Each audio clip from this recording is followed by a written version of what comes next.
Alrighty, guys. You know, welcome back to the cryptoverse. It's your boy Vern Vlogs back again with another video. Let's just see if alive. If alive, I just want to see some thumbs up, some yeses in the chat, and once you guys ready and we get the ball rolling, we'll get into things. Bro, we live. Nice. So we get the Aaron, we get the Darius. Nice, nice, nice. Devon in the chat. I see Gavin Stewart. Hey guys, thanks for coming on. Nice, nice, nice. I get a couple people, so that's nice to see. Ooh, Angelo in the chat. That's what we like to see. This is a solid audience here already. Thanks so much for everybody coming out. All right.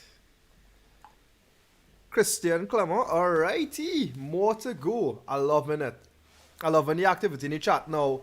Yo, Varun, what's the scene? Hey, there's always a scene here, so hit me up, message me. Always message in the chat when we having questions and I presenting something, because I will answer you. I'll get to you. And if something happening on stream, like maybe my face blocking something, let me know, because sometimes I'm not aware. And if maybe the music in the background too loud or the microphone too soft, let me know.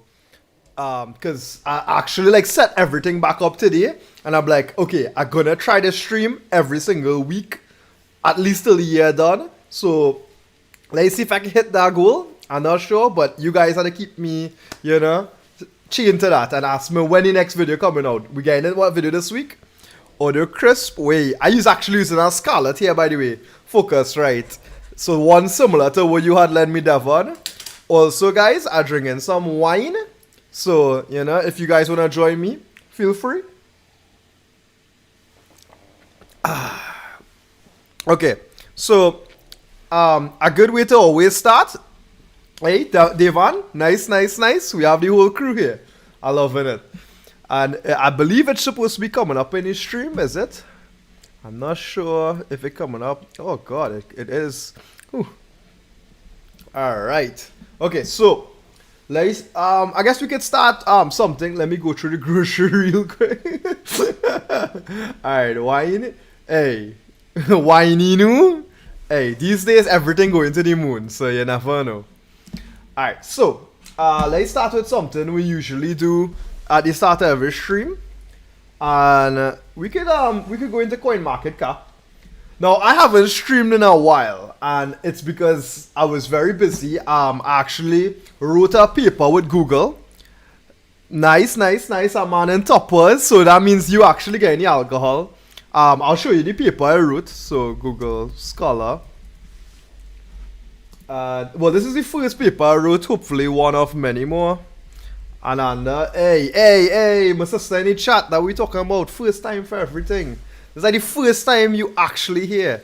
Send some links. Yeah, so if you search my name into Google Scholar, you'll see the effect of degradation on the compressibility of video. Nice, big supporter, always a supporter. So when you come here on the paper and you click auto affiliations, you will see it was written by Trinity College Dublin, and you should see these three guys here. They are from google.com.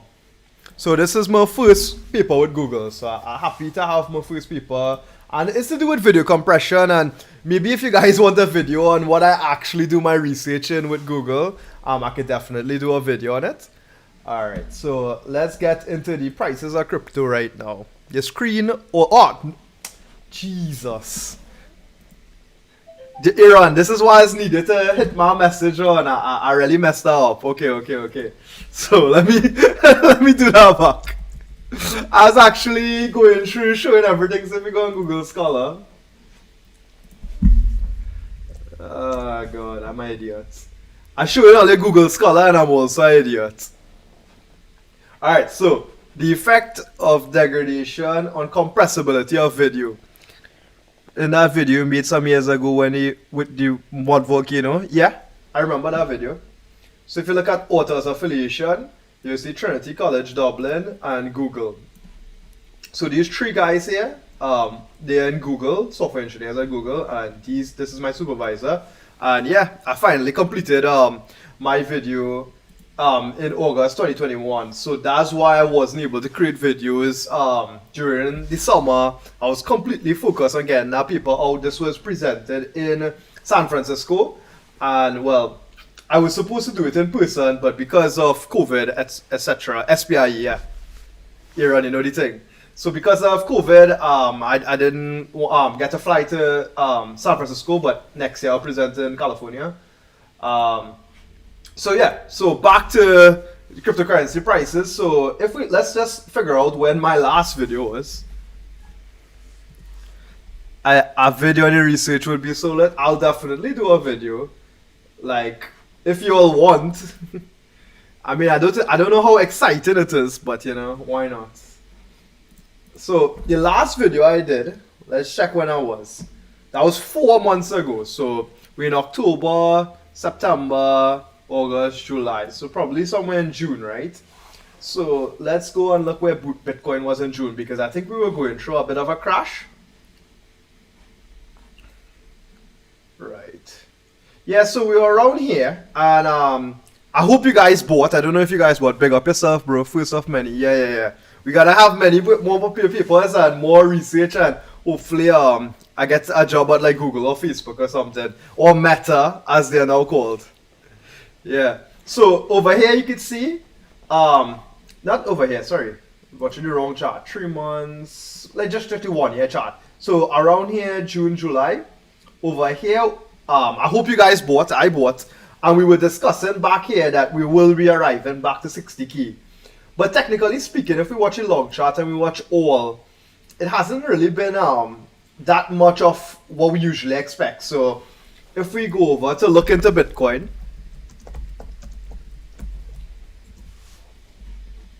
going over to look into Bitcoin, and you would have remembered in the chart about checking the charts and understanding where we are in the market.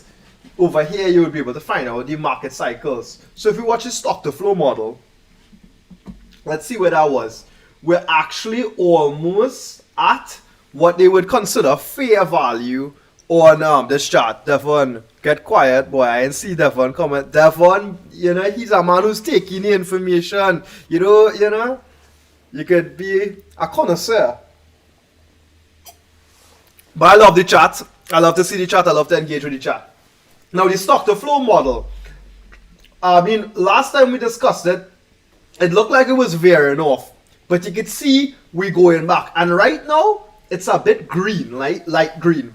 And usually light green would be the top of the market. So you see that's usually around January time. But we are here, we're basically hitting fair value at the December line. So I have a feeling, and from watching videos like from Benjamin Cohen and videos from Raoul Paul and stuff, that most likely we're not gonna hit the top in January. We're gonna have a lengthened cycle, and we're probably gonna go somewhere into Q1, Q2. So if we look at other charts, other good charts, so well, we can look at the pie top cycle, because I remember talking about this, and I remember we put it in the chat. Aaron, you would remember when I put it in the chat, and we actually hit with this chart like about a few days after that signal. We hit the top of Bitcoin, and you could see that this orange line is trending back. Now the thing to note is whenever the orange line crosses the green line, it signals a top for Bitcoin, which means right now it's not a top for Bitcoin. We've just hit an all-time high in Bitcoin, and it's still not the top, which means according to the signal, we have way more to go. So it's just bullish on Bitcoin to keep buying, and we have more to go. Let's see some of the charts. The golden ratio multiplier.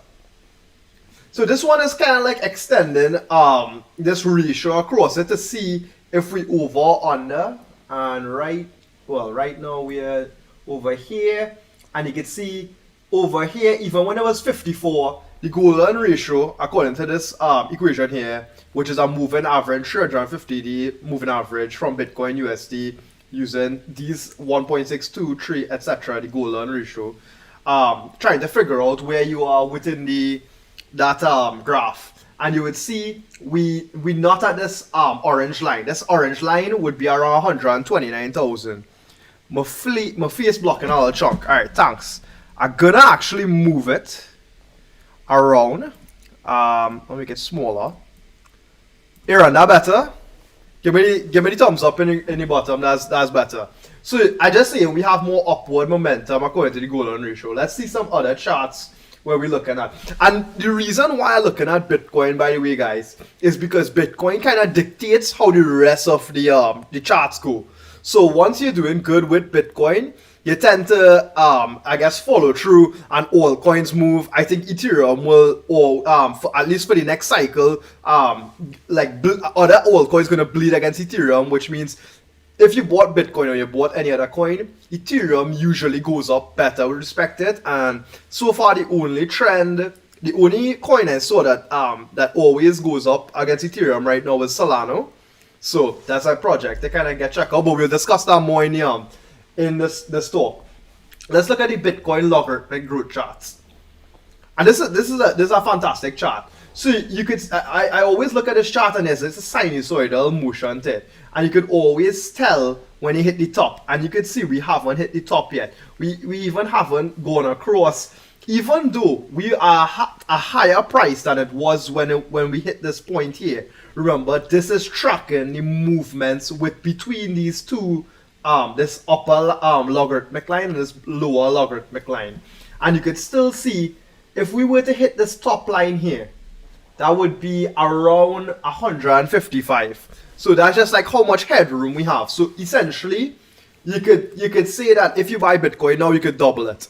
Which means with Ethereum, you're probably going to triple it. So, let's continue and look at some other graphs.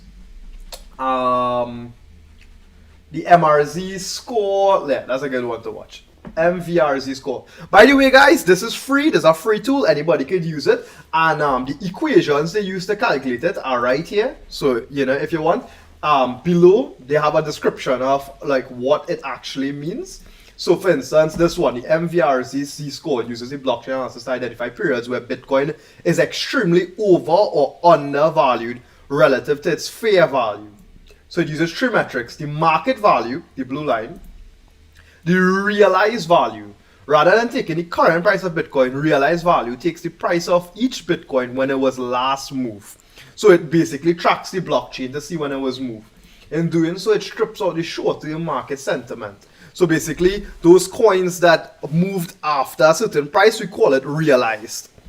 Yeah, that's a top strategy here on basically DCA, dollar cost average until ETH2, which means just buy every single week into ETH2. That's a solid I would say strategy.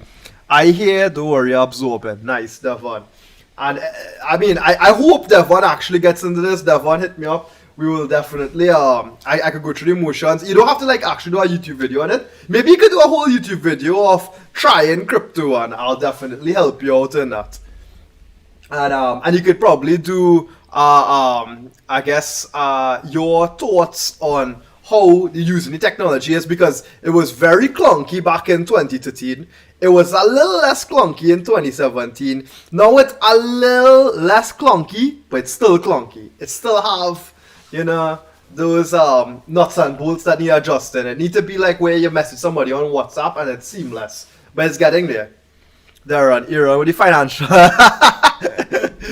By the way, guys, I probably didn't mention this, but this is not financial advice. This is for educational and entertainment purposes only. It's in my description, but I always need to mention it.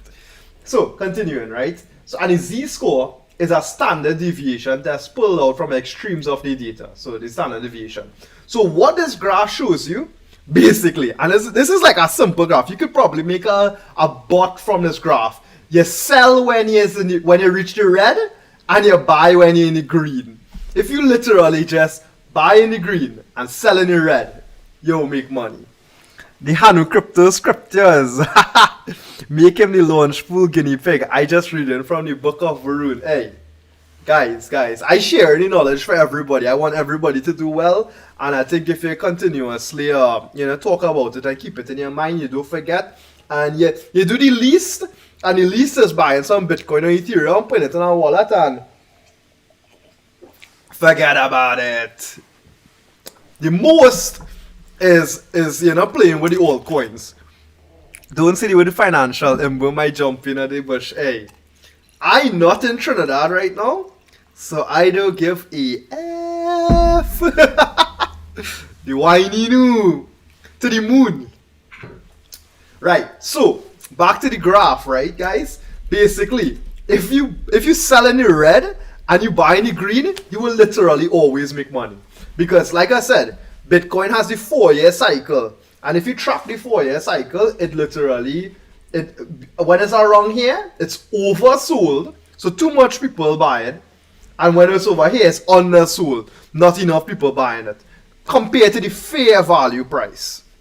So, going on, looking at some more little charts. Because the purpose of this video is to kind of take a peg back at where we are in the market, And we could see in the stock to flow model, we coming back to where we was, which is the fair market value. Let's look at, there was another graph, the pure multiple, another good graph. Based on the daily coin issuance and the moving average, 365 daily coin issuance. And again, there's another graph, buying the green, selling the red, right? You can see, to zoom in, this metric looks at the supply side of Bitcoin's economy, Bitcoin miners and their revenue. It explores market cycles from a mining revenue perspective, blah, blah, blah, blah, blah. You can read it up if you want. But essentially, using this formula, you could see over here, you sell, and over here you could buy. And right now, within the multiple, and this multiple essentially goes from 1 to 10. We are at 1.8, is it? What is this? Yeah, it goes up to 10 here. Ooh, you could go higher. But essentially, and you can see there's a decaying effect to this. You probably want to sell somewhere around here. So, always keep track of these charts. You're drinking water from that glass? No, that's wine. So I'm drinking, I don't know if it could focus. Nothing special. Barefoot Pinot Grigio. Pretty good. It's always good to take some before you can sleep, because right now it's 11:47 in the night. So after this stream, I probably may sleep depending on how things go. So, this is just a nightcap after I finish my stream. By the way, happy Diwali, guys, for everybody who celebrated. Let's continue down, look into Bitcoin.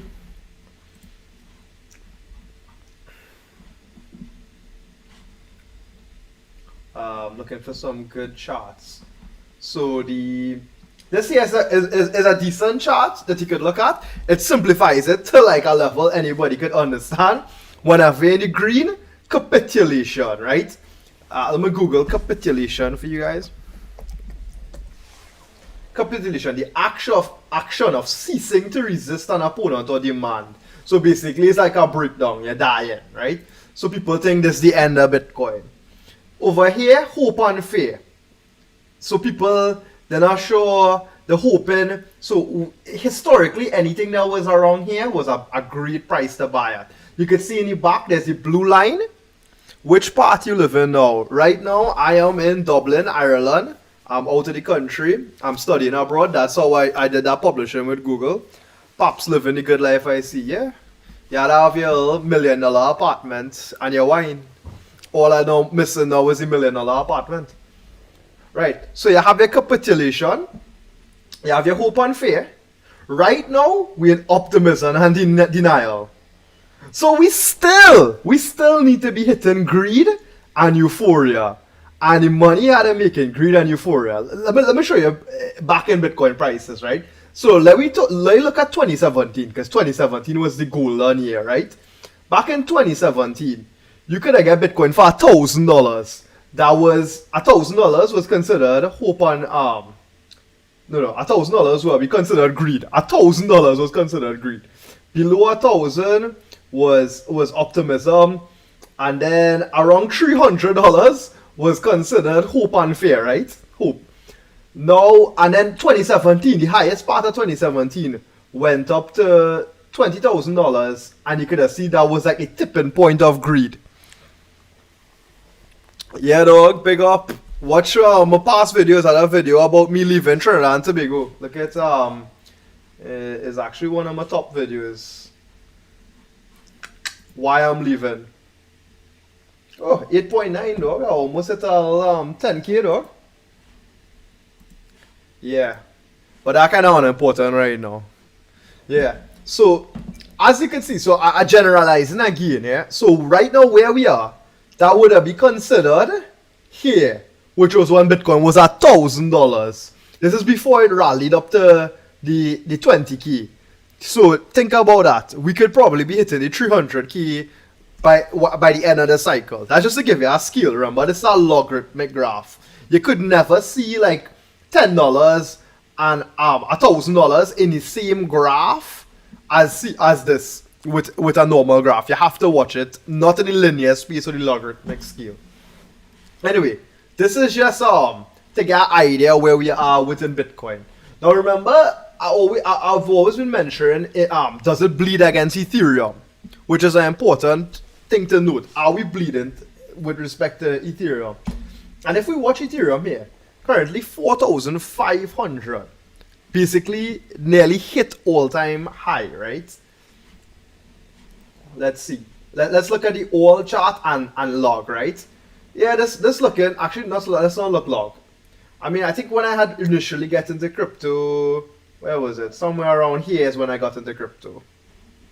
And if we look at it compared to Bitcoin, look at that chart. We went up, and the highest we was ever considered to Bitcoin was 0.015, close to 0.15. Essentially what that means is 10 Ethereum. If you're at 0.1, 10 Ethereum could buy you 1 Bitcoin. Now right now, we are around 0.007, and I think 0.01 is where we want to be, because Ethereum supply, I don't know if it's here. Let me look it up for you guys.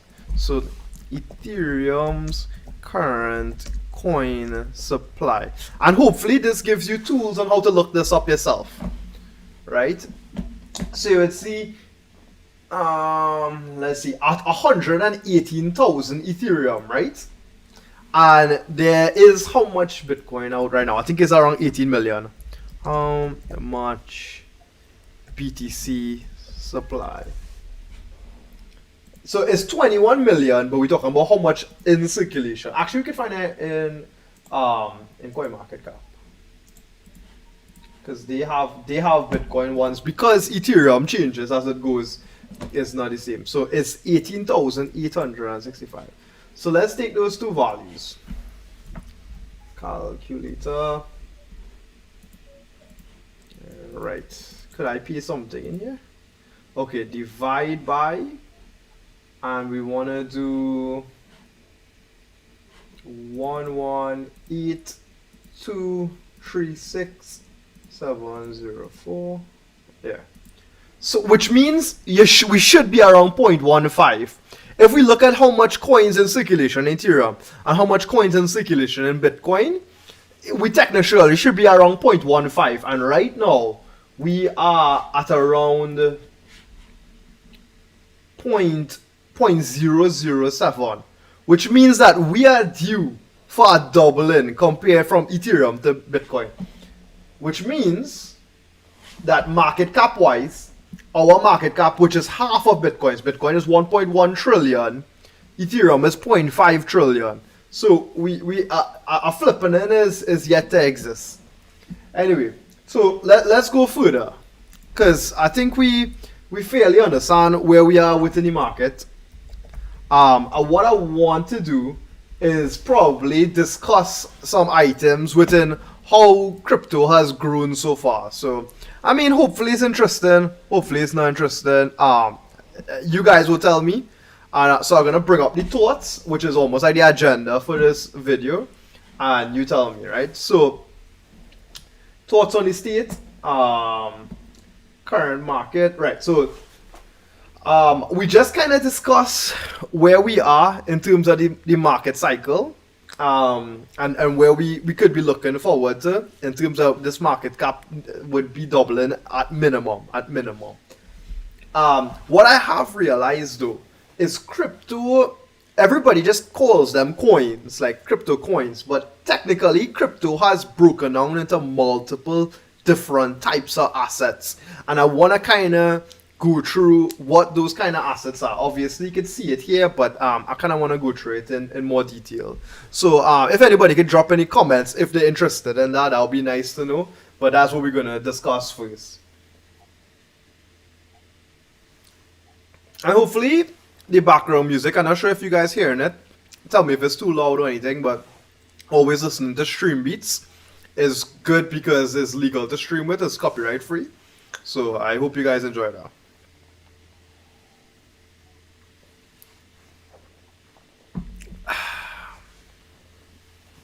I did not get to see that one. Yeah, man is always interested. Not hearing any background music. You're not hearing any background music? Well, what is going on?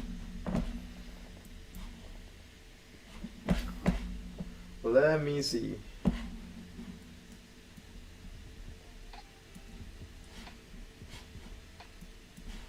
Tell me if you're hearing it now.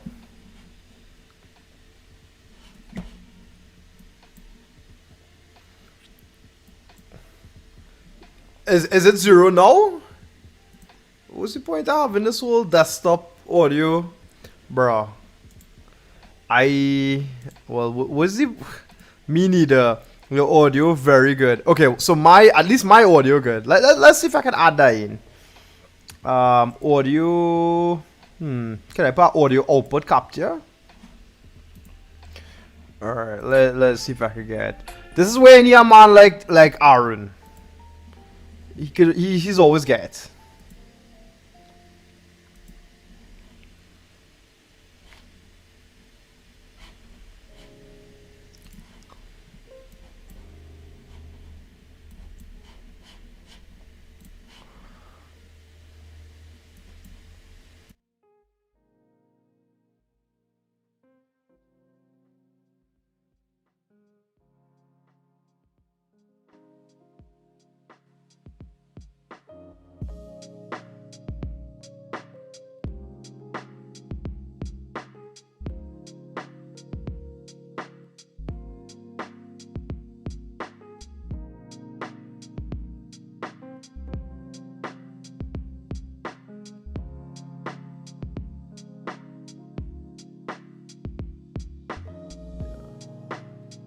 Okay.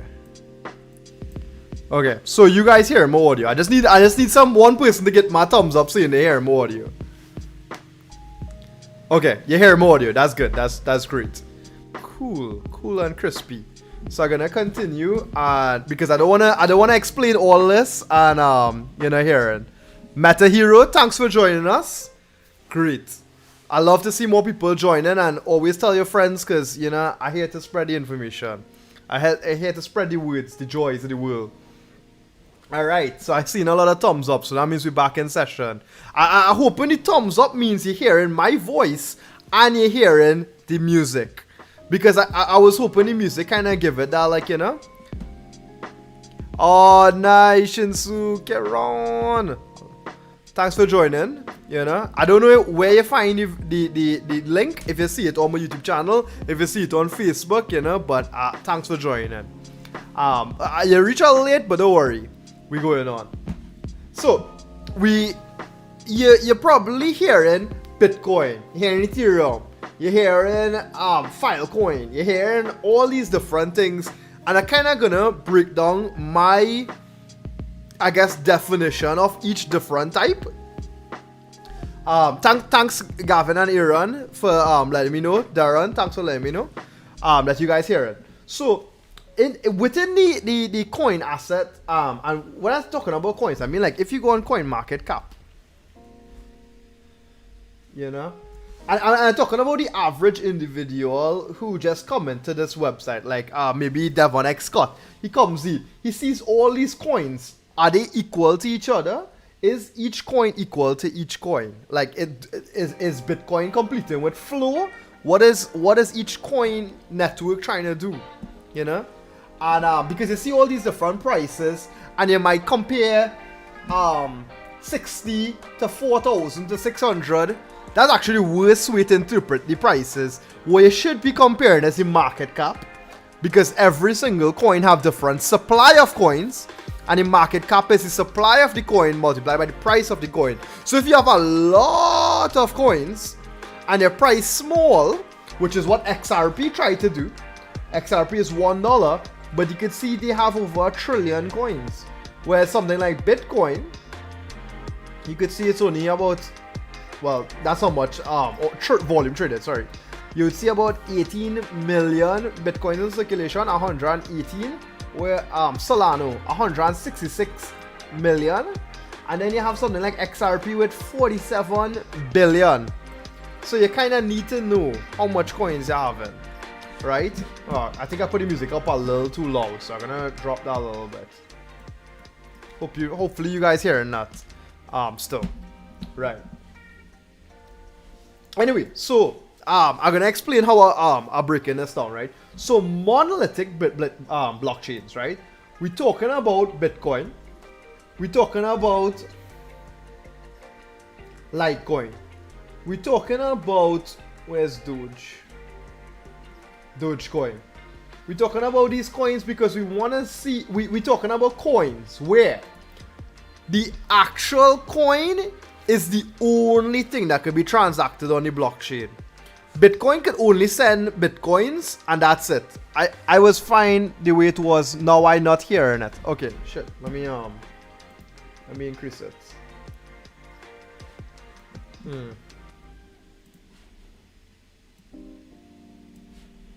Alright, hopefully you're hearing it again, Gavin.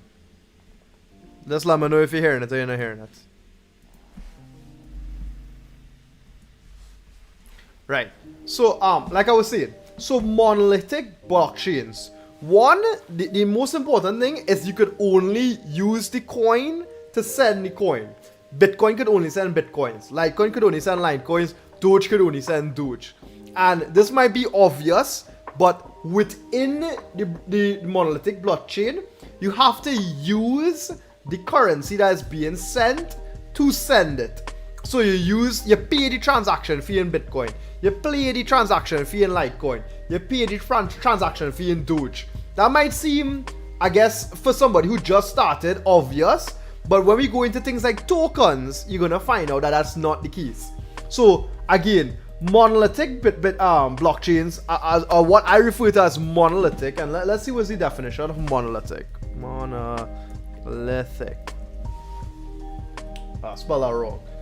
Formed of a singular large block of stone. So I mean, that's kind of what Bitcoin is like. It's like one big large stone, because essentially all you could do is send Bitcoins back and forth. All you could do is send Litecoins back and forth. You can't do anything other than that. And when you mine it, it's just is a transaction creating it, right? So then we're gonna move from monolithic blockchains to smart contract blockchains, right? We're talking about Ethereum. We're talking about Solana. We're talking about ADA, which is Cardano. We're talking about Binance Smart Chain, which is essentially Ethereum launched by Binance, the company. There are other projects like Neo, EOS. You know, there's many other blockchain smart contracts. Everybody's coming for the king, and Ethereum is the king right now in the smart contract game according to market cap.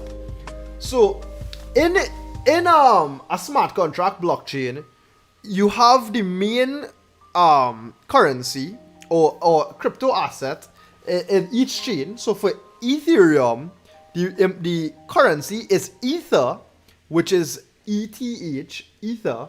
For Solana, the currency is Sol, SOL. For Cardano, is ADA. And for Binance Smart Chain is BSC, Binance Smart Chain coin. And the idea with that is you use that is a utility token. The token is used to do any transaction. If you want to move assets around, if you want to confirm a smart chain, once you want to write to a smart contract, you have to use crypto. If you want to read, you could read from a smart contract any amount of times, infinite amount of times, because reading is for free, but writing to a smart contract costs money. That's how it works. So you have your monolithic blockchains, you have your smart contract blockchains, and then you have what we call side chains. And these side chains are like linked to the layer 1. So because Ethereum at the moment, the fees, let's look at Ethereum fees, which is off the moon right now. Ethereum gas station. Let's see how it's looking right now. This is not the case. This is definitely wrong.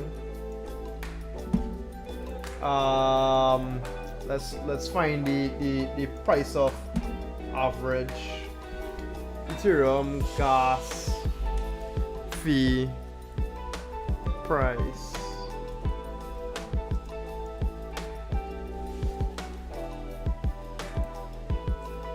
I don't want to go to one chance. Let's see. Alright, so to use Curve, you're looking at like 56 US, Sushi Swap 70, Mooniswap 76, Uniswap $80, and this sounds pretty cheap. It's definitely more than these prices right now, but it's extremely expensive right now to use the Ethereum network. And people may think that's a bad thing. I mean, it's bad if you want to use the network, but if you want to look at it from, it's like traffic. You're paying more fees because it's like so much people want to use it. And people could use something like Binance Smart Chain where you're paying less than $1 US. But the idea with the security that Ethereum offers, people want to use it. But I mean, we still have the scaling, and we're going to talk about roll-ups.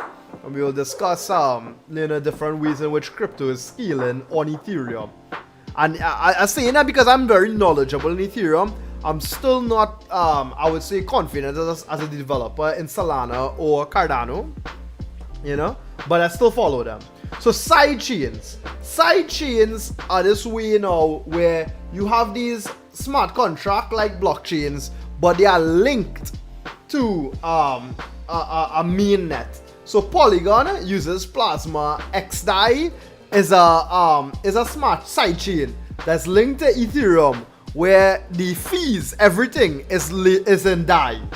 So it's literally a US based like smart contract. Everything is in DAI. Everything is in stablecoin. And yes, Aaron, BSC is like a bank because you can't run a node, you can't run a validator, you can't mine. So it's essentially a bank because if the feds, if the FBI one day go knocking on Binance Smart Chain, Binance, and say, hey, you have to shut it down. They pull out the servers, that's it. Binance Smart Chain done. People may think that that's not possible, but it's done before. It's been done with BitTorrent, with Pirate Bay, with multiple stuff. And if like certain governments aren't happy with Binance Smart Chain, I'm not sure where they operate. I know China isn't happy, and Binance is a Chinese company, so who knows what could happen, right? Sidechains operate in conjunction with the parent smart chain. So like they like for instance Polygon and XDAI are linked to Ethereum, but they don't fully inherit the security of the system. Single point of failure. Yes, Darren, thanks for joining the crypto chat. And yes, you are completely correct. That's a single point of failure. The idea with all this Bitcoin and Ethereum and Solana and Ether is so much different people doing it around the world that the FBI can't go, FBI, open up! Ladies and gentlemen, we got him. You just can't do that with these decentralized systems. So right, you have sidechains such as Polygon and XDAI, right? Now, on top of that now, you have Ethereum layer 2s, right? And there's two main type of Ethereum layer 2s. And I'll call this almost true layer 2s. Because this uses a technology that Aaron loves for me to talk about, which is roll-ups. Yeah, and Aaron, we know you want to talk about roll-ups, right? So there's two main type of roll-ups. There are fraud proofs, and the two networks launched right now about fraud proofs is Arbitrum and Optimism. You can see them here. And then there's zero knowledge proofs, and there's Immutable X, and we'll discuss that further. So there's another type of crypto asset. So we went through monolithic blockchains, we went through smart contract blockchains, sidechains, Ethereum layer 2s. They are now what I call data coins. So coins which represent some way to store things like data, like NFTs, and any kind of data, JPEGs, videos, let's say actual 3D modeling data. So you have the IPFS, which is the Interplanetary File System, and the guys who built that actually then went on to build Filecoin. And Filecoin is one of the leaders in data storage, and Filecoin basically leverages IPFS to make sure that certain data is persistent across the network. And you could essentially take your hard drive, go and mine Filecoin, and get paid for storing stuff on the network, right? So that's Filecoin. There's Seer coin, and storage, and these are they're just different options for storing stuff. And when I say stuff, I mean data on the network. So I call that data coins. Maybe it'll be changed in the future to something that make more sense. But that's what I call it. Let's see. The next thing, utility DeFi tokens, right? So basically, they do exist. They are on the network, but in reality, they are like governance tokens. So you use it to vote, you use it to probably get things like discounts, you probably use it to access the platform. So there's Uni from Uniswap, you could get Aave for using Aave, which is essentially almost like a crypto bank, Compound for lending, Curve for going between different stable coins. So you can buy these tokens, and it's almost like supporting the project, and I believe some of these tokens you get a percentage of the fees that people get used for using the program. So you get paid for believing in the projects.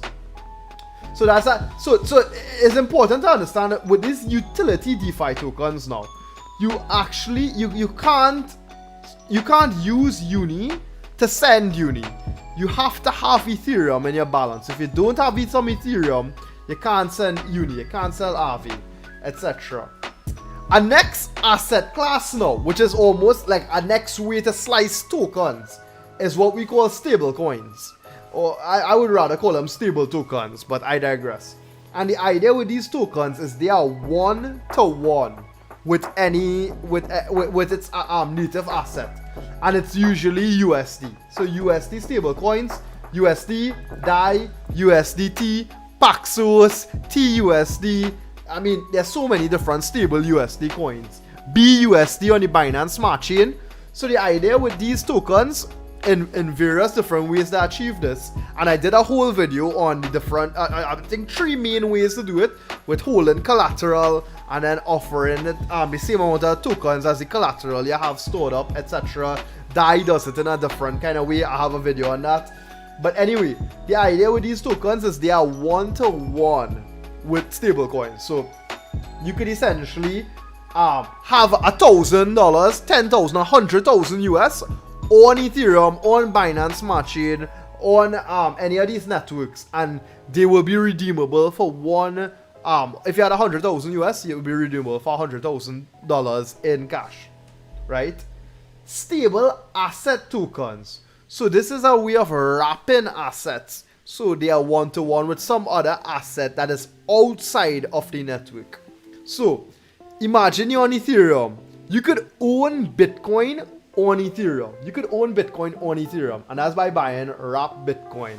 So somebody basically wrapped the Bitcoin, they're holding it in a custody wallet, and now it's created and exists on Bitcoin. You could trade it around, and it has one-to-one value. One Bitcoin on one wrap Bitcoin is equal to one Bitcoin, and there are ways to go in and out of that. There's WDGL, which is wrap gold. So you could literally buy gold on the Ethereum network without any KYC, know your customer information. And you see wrap ETH here, and you could actually get wrap ETH on Ethereum and something like Binance Smart Chain. Now this is a way to port these assets off chain. But the idea with wrap ETH is ERC20 is such a great standard to use for wrapping items that is better than using a native ETH asset. And sometimes a lot of applications rather use wrap ETH than ETH, and that's kind of crazy. When this finishing, I have to wake up 6 o'clock in the morning tomorrow. I have to drive to Quite Library. Oh jeez. Alright bro, well I'll try to close it off soon, probably next 15-20 minutes. So sorry Gavin, and I'm really trying to provide value, and hopefully you know, if we do go over, you can actually still watch out the rest of the video. So stability asset tokens, stable asset tokens are some other asset that's not a stable coin, but you're wrapping the asset and I'm putting it on the network. And you have gold here, you could probably have silver. Some people try to do wrap stocks, but that went really badly with the SEC, and Uniswap end up delisting and blacklisting certain coins. So, c'est la vie. There are other utility tokens, so they're not DeFi tokens, DeFi being decentralized finance, but they are utility tokens in that you could vote with them, you could use them to buy and sell within the environment and stuff. And Mana is a big one, Mana from Decentraland. It's the currency of that metaverse. And what is the name of this company? It's a big company, Grayscale Bitcoin Trust, which is on the stock market. They bought Mana, they bought Engine and bought BAT. And the Mana is part of Decentraland. Engine is from a company that allows people to create NFTs with the standard ERC 1155, I believe. And BAT is basic attention token that you get generated from using Brave. So if you use the Brave browser and you look at ads, they will literally time save 2.7 hours. And by saving you cost of watching ads, they will pay you Brave tokens. I mean BAT tokens from the Brave browser. And it's called a basic attention token. And they're using that to monetize ads in a different way. Right? Mana was ripping up. Yeah, Mana went to $4. Aaron, you would remember on this exact same live stream, at the start of this year, I was talking about Mana and it was like 20 or 30 cents. And it was just this week $4 for one. Crazy. That is absolutely wild.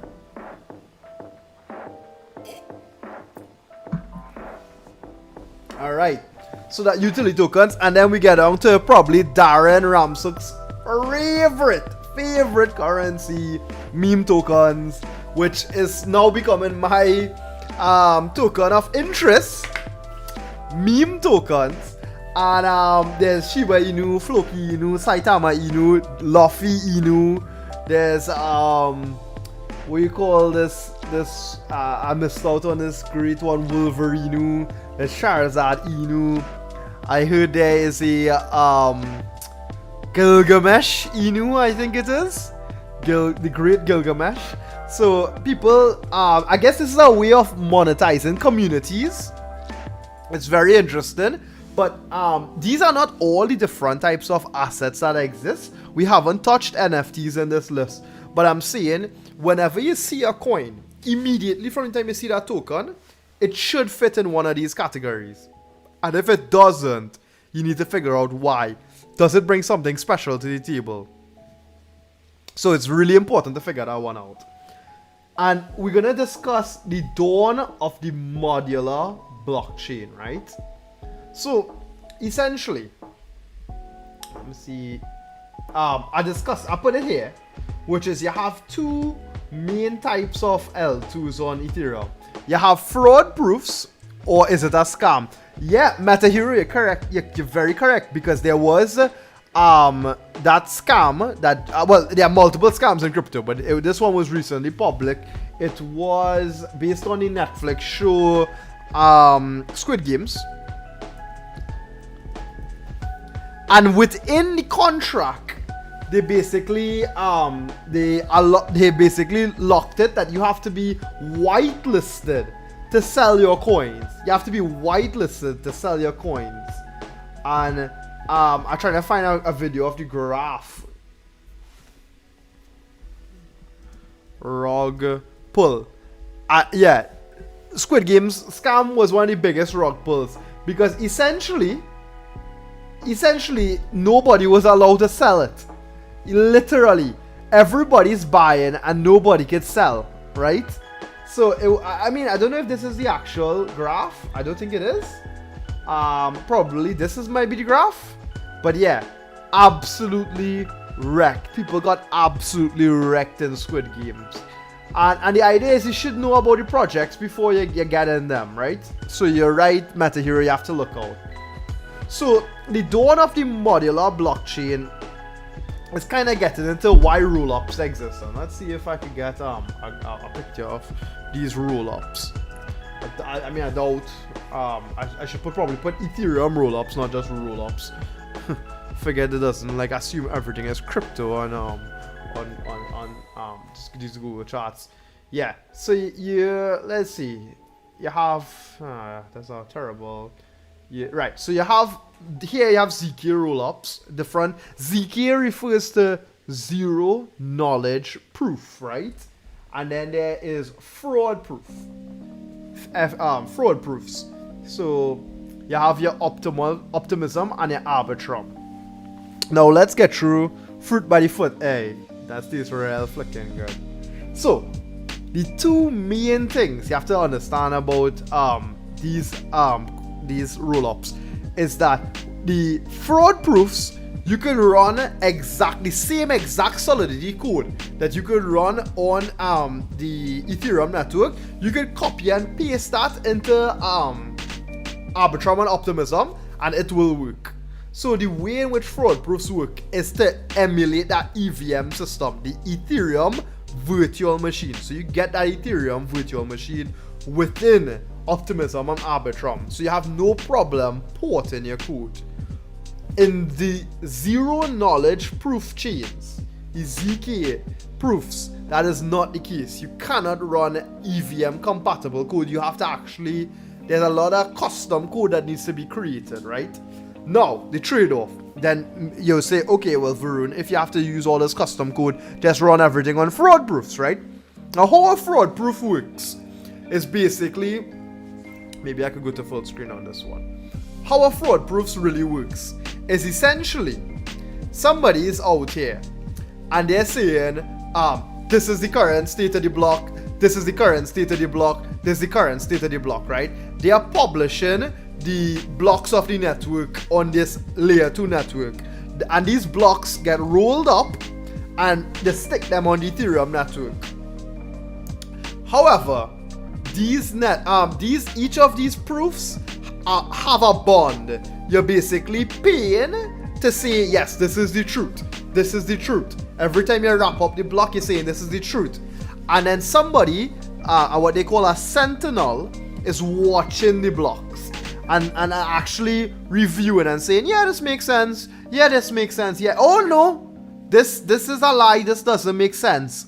And now if you submit a fraud proof that is true and contradicts what the other person says, Ethereum would look at it, look at your fraud proof and say, hey, this other guy has the truth and you're lying. I'm going to pay him your bond. You lose the bond, you lose your money. And then that's the sentinel who's reviewing the chain gets all the money.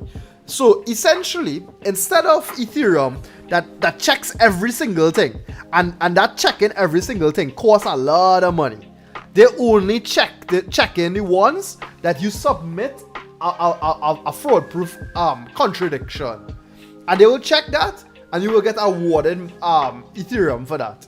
So there's a incentive to find somebody committing fraud because it's basically free money and the computation is cheap.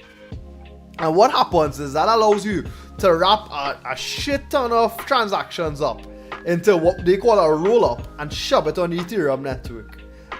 So essentially, I think you could easily move Ethereum on it. It's take a little while to get Ethereum natively off of it, but you will get it off of it. So it's secured by Ethereum, and there are ways to. So the validator kind of seen. So here on your right is a validator kind of seen, but in the other networks, you just have to trust the validators. Whereas in this case, the validators, you don't have to trust the validators, because somebody who is economically incentivized is looking and hoping that validator lie. Because once that validator lie, it's like a snitch.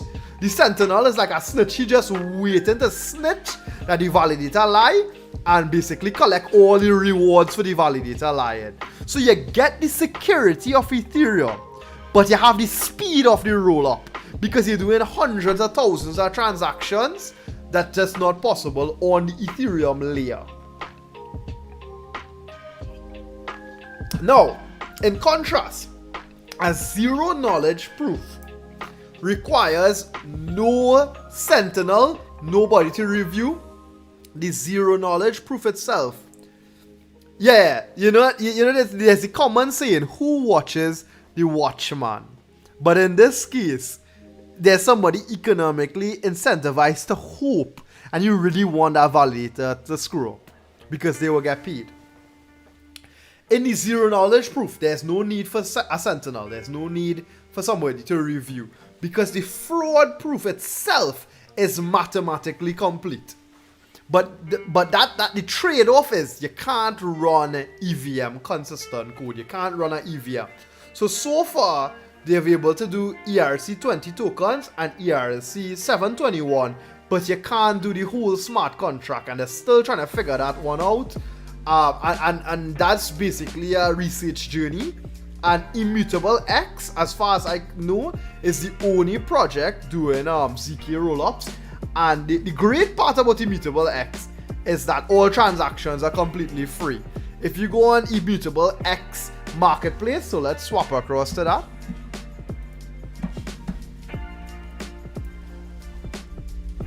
Immutable X. Yeah, if you come to Immutable X and you go to the marketplace, you could buy anything here, and you could move around these NFTs, and they are completely free. Any price prediction for Mana, especially after the last bump?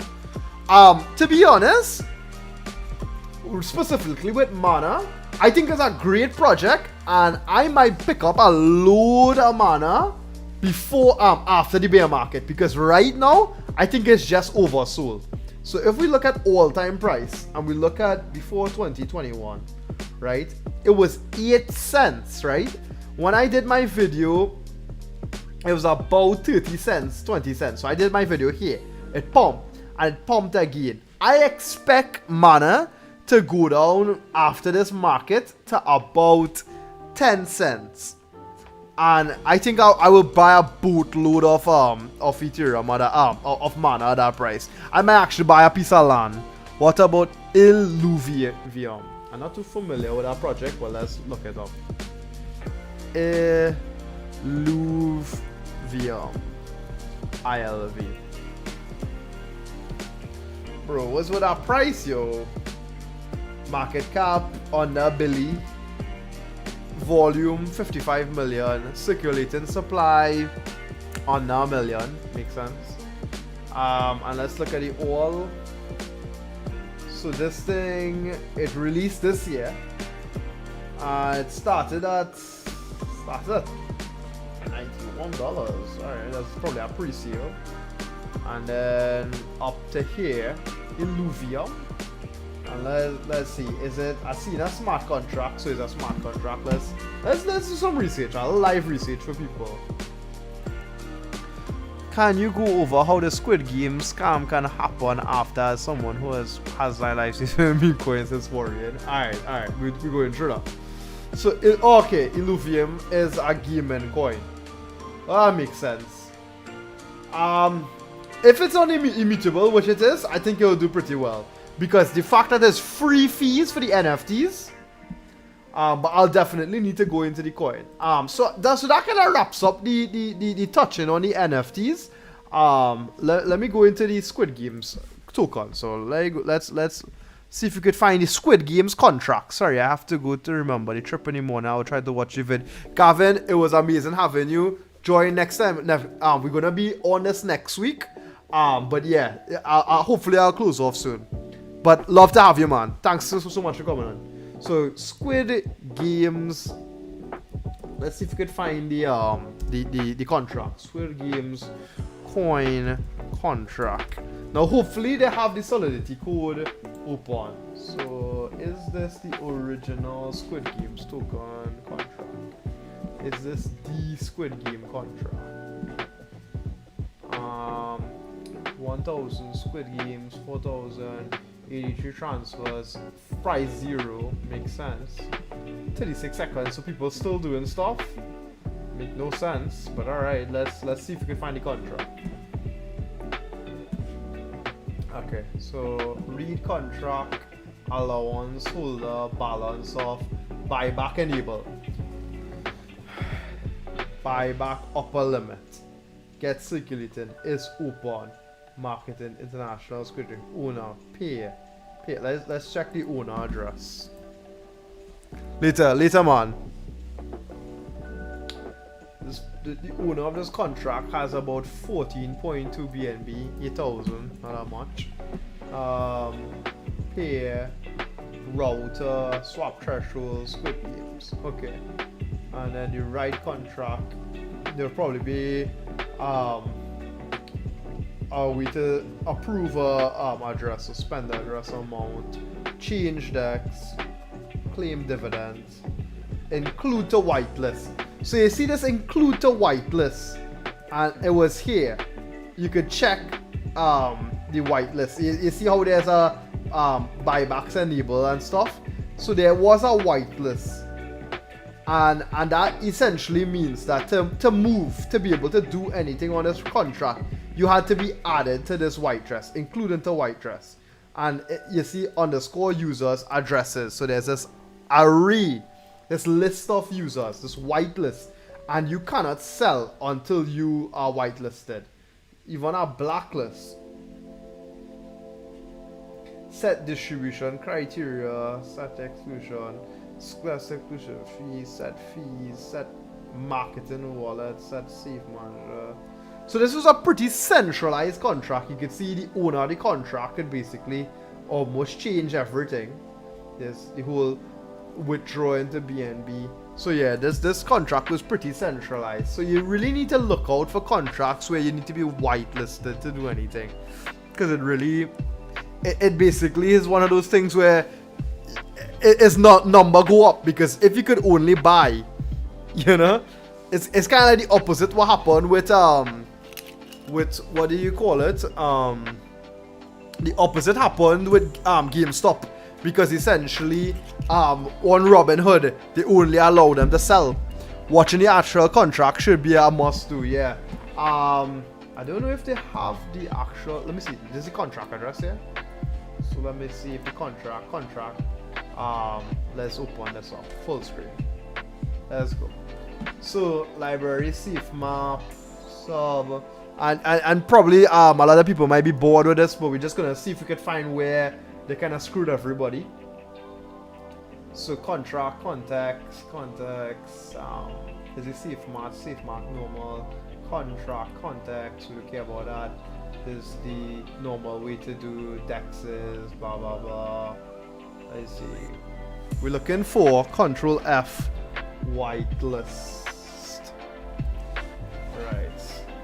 And hopefully by watching this you guys can do this yourself, right? So you can see the contract lock token is ownable, and there's this mapping of addresses to true and false, which is the underscore whitelist, and then they're gonna include to whitelist, and basically they can add users to the whitelist, and this is the check. It looks like you could check if the users it would take the users, iterate through the list of users. So you're gonna submit some users, a list of users, and then set them to true. So then if we go to whitelist message through only owner trade. So let's see. It should be probably in the transfer contract. So transfer external override returns boolean transfer from allowances, transfer from basic transfer, sender recipient amount, insufficient balance, total, blah blah blah blah blah, squid games. Let's go through this. Required. So basically, this is added, so is ownable, and I think that like basically is added to the let's say the inheritance properties of the coin. So you could check if the message sender true, address true. So it needs to be true for anybody to send a transaction. Yeah. So that's how they did it, and you kind of had to review the coin. And usually that's why whenever you see even a coin, because let's even look at something like Luffy token, right? I know you're crazy about the Luffy token, right? Luffy, fuck, that's what token wrong. Luffy token, right? Let's see if we could find the actual project. Luffy token, Luffy Uno. Let me take out your token price. To find this, let's go on the Twitter.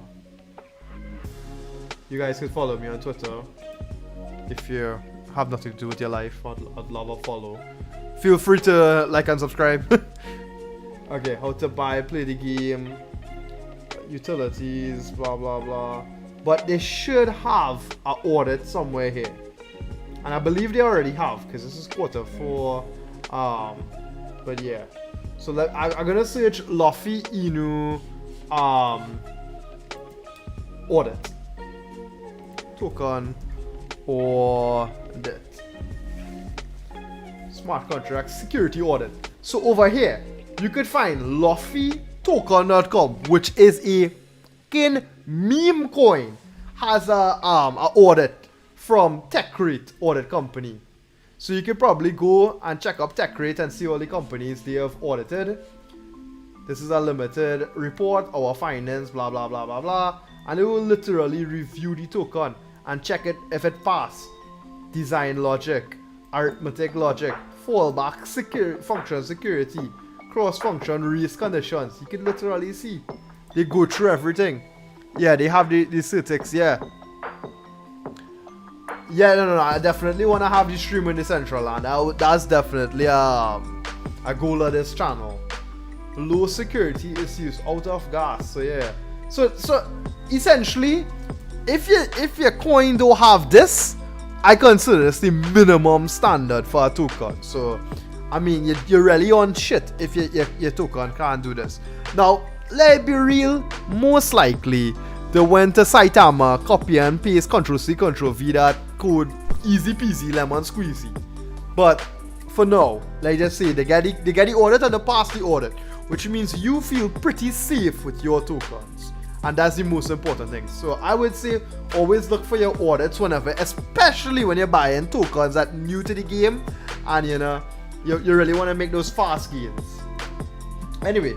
So I kind of went through roll-ups, which is you have your fraud proofs, you have your ZK. Fraud proofs, you have to have like a sentinel reviewing to make sure and producing a counter. You have the zero knowledge, which doesn't require a counter but significantly more difficult to build. You have all these different coins built. I don't think I have enough time to do the blockchain trilemma. I mean, people leave, people ready to go to sleep, etc. I kind of already went through my thoughts of where we currently are, when the cycle most likely end. And I believe between Q1 to Q2 in 2022 is when we will have this insane run up to when Ethereum 1 docks with Audit 2, with Ethereum 2, sorry. Ethereum 1 is going to dock with Ethereum 2. We're going to get this large pump. It's going to be insane. Remember, when people started locking up Ethereum in December 2020, they were locking it up at when Ethereum was about 600 US for one. And those people have not been able to move their coins. There's gonna be a large amount of people when it docks selling their coins, and therefore the supply is gonna be increasing. Now, it's not that there's not gonna be an immediate sell-off and like Ethereum is gonna die, but what's gonna happen is there's gonna be a supply and demand, and there may be a further run-up, but it will come down. And I think this is dubious speculation. But I think in years after this, when we enter in the next cycle, you could probably get $1,000 Ethereum again. So most likely, if I was, and we will do more videos, when the cycle is ending, you want to be getting yourself out of coins. You probably want to be holding USDC, hopefully something on like RV, Compound, whatever, and there's another company, I forgot its name.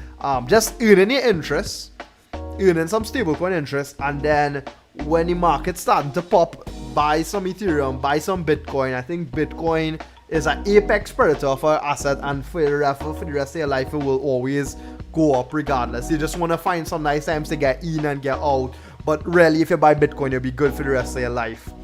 And yeah, and the next cycle is what? 2020 we're looking at something with 2024, 2025, or something that we're gonna have again. And then months after the halving is when we start the pump. So that's a good time to get back into the market. But for now, we're looking at sometime in 2022, quarter 2. We're gonna have this insane rally. I think we might be merry-go-round 866. Thanks. Maybe it's the red, you know. I try just to look a little trini, even though I'm in the good Dublin, you know. I have a top hat here from Halloween. Probably wear. A little stylish. I definitely not here to steal your money. I'm not like some kind of dubious pirate. But essentially, what I'm saying is, I think by quarter 2 next year might be somewhere the top. That's just my speculation. As we go forward, we'll definitely know more, and I'll inform you more. I'll keep you all touched to the ground. Hopefully next week, I'm gonna try to consistently make these videos again. So every week I'm gonna do videos. So yeah, I thank you so much, guys, for coming out and watching the stream. We have any error with man detector going off? Hey! We have I have a gun, actually, a toy gun in my room actually, but you know, nah, it's over 9,000. Anyway, guys, you have any other questions? I'm gonna pour some wine. I'll answer any questions. If any coins you all want me to check out, I might do it quickly, but I'll head out and we'll take more questions. Best food in Dublin. Best food in Dublin. That's a good question.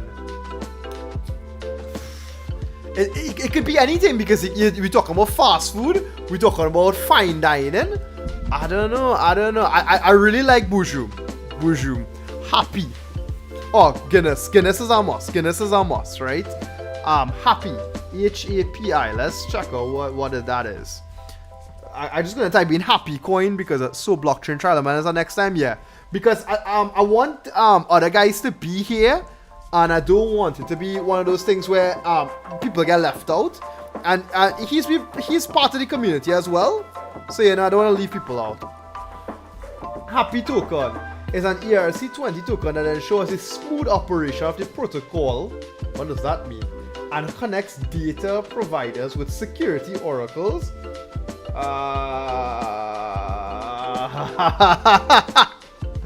Alright.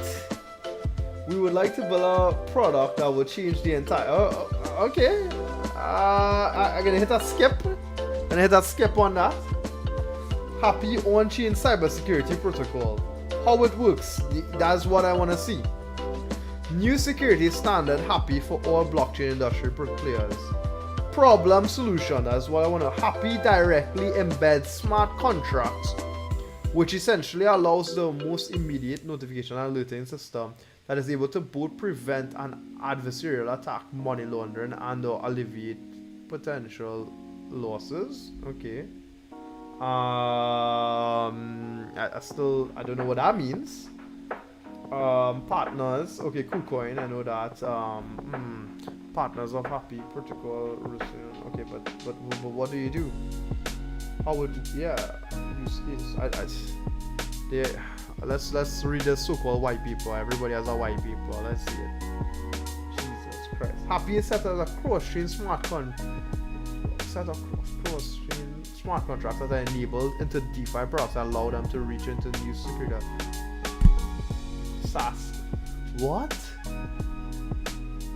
How do cybersecurity risk occur at DeFi? Before we introduce Happy, let's look at how most DeFi projects works and what kind of security issues might arise. Okay. Blockchain is a database stored of multiple computers at once, and all of these computers are verifying that no one deceives one another, and all of the records within the database are correct. That's correct. A smart contract is a program that can run within this database. Example 01x111 is Alex wallet. We can write a smart contract crediting 10 high tokens to Alex if he has 10 ETH in his wallet. One high for one ETH. Oh, high. Every time Alex runs his contract, 10 high tokens will be sent to his wallet. As long as there are enough tokens on the smart contract, in this case the program will verify whether there are 10 ETH on Alex wallets every time. I've been told it's gonna be key for DeFi security, and to pay for it, you use its own token. Okay. 0x111 is Alex wallet. We can write a smart contract crediting 10 high tokens to Alex if the price of gold on stock exchange is higher than 2,000. However, where can the smart contract get the price of gold from? You could use something like Chainlink. This is one of the biggest challenges in smart contracts. We can use the on-chain data in the smart contracts implementation. Only those that are already in our distributors. So how can we record this? This is how oracles have appeared. Servers recording our necessary data onto the blockchain. Smart contract defines what kind of oracles monitor. Yes, so that's why we have things like link. Oracles monitor these requests by taking information. Yes, however, this is where security issues might arise. Correct. Smart contracts are not aware of where the information is coming from and how reliable it is.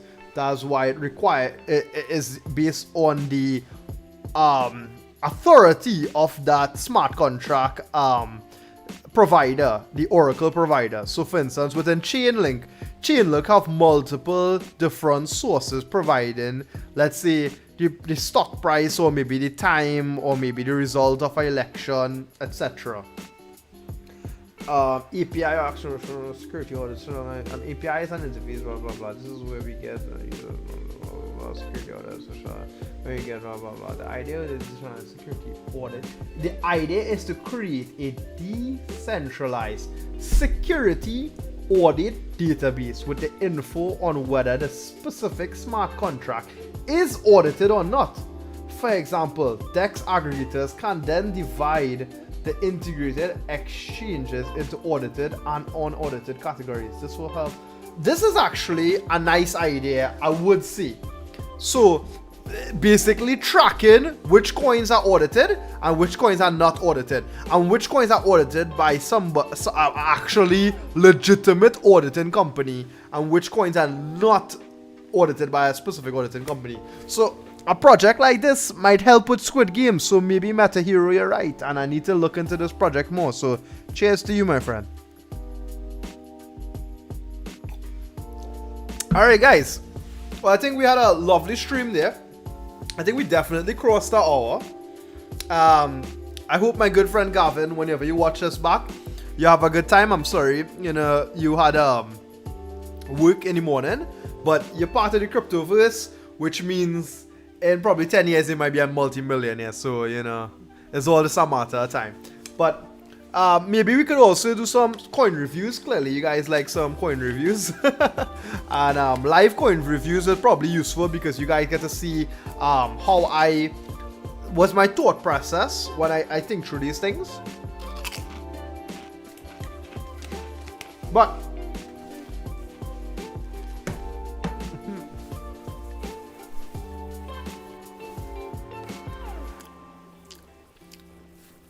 more details on the roll-ups. No problem. Roll-ups are going to go through the blockchain trilemma.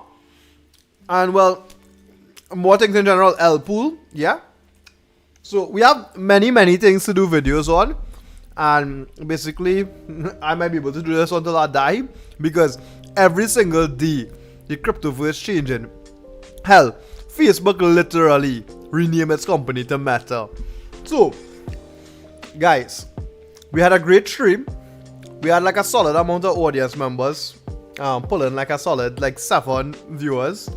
Down from the 10, but I'm still really grateful for anybody who like clicks on our video and watches it. Hit that like, hit that subscribe. I'm very appreciative.